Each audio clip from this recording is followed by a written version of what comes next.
Kolmogorov complexity and the real world. The definition of intelligence, a formal definition of intelligence, actually works with the concept of Kolmogorov complexity. And I think it's actually an interesting way to think about reality. And I want to throw in there also the multiverse interpretation of quantum physics and the idea that we have a non-stationary reality. So what does that all mean?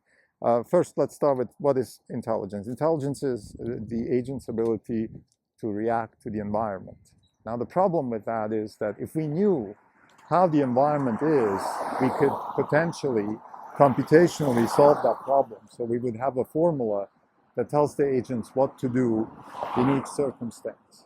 Now, Kolmogorov complexity tells us that there is a certain string that represents reality. Think of it like a state vector with all the possible events, all the states of reality, and that vector is computationally irreducible. So that means that there is, basically, there's no one formula that encompasses the whole thing. And therefore, we have to actually iterate through all these events and act in the moment, in real time, and react to them.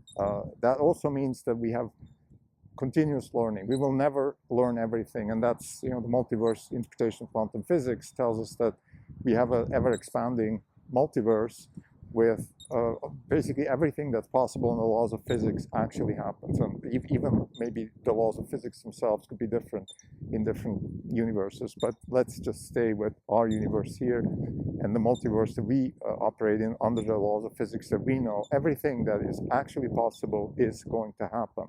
And therefore, the Kolmogorov complexity, of course, is incredibly high, and the computational irreducibility, to borrow a term from Stefan Wolfram, is such that we have to iterate through all the events in order to be able to act. Now, what Richard Sutton is trying to do with his continual learning algorithm, OAK, he's trying to have an agent learn in runtime as they operate in the environment, basically learn tricks as on the go.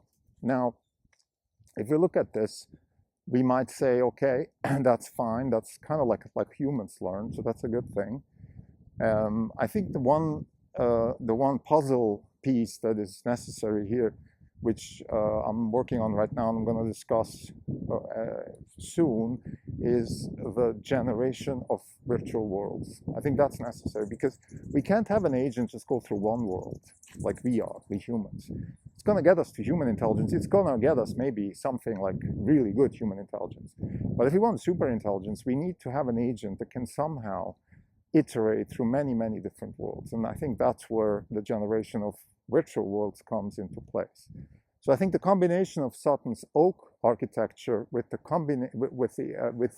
generation of virtual worlds and the ability of the agent to iterate in parallel through all these virtual worlds and learn many, many tricks, many, many skills, and many, many trajectories, that will get us to superhuman intelligence. This leaves, of course, a big question, which is, okay, if we have an agent that is trained on generative worlds, well, how do we generate the worlds themselves? Because that's an AI also. Like, how do we actually generate the worlds? And I think that's where physics comes into place. And I think the actual value added of physics is, in my opinion, less to have explicit knowledge about, the law of this, the law of that. And it's more in terms of having a meta understanding of how nature operates and how nature evolves.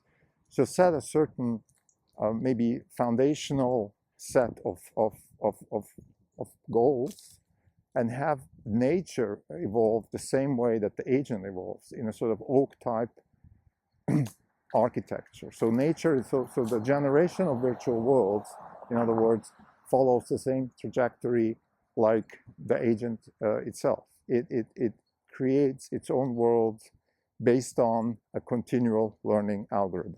Thank you.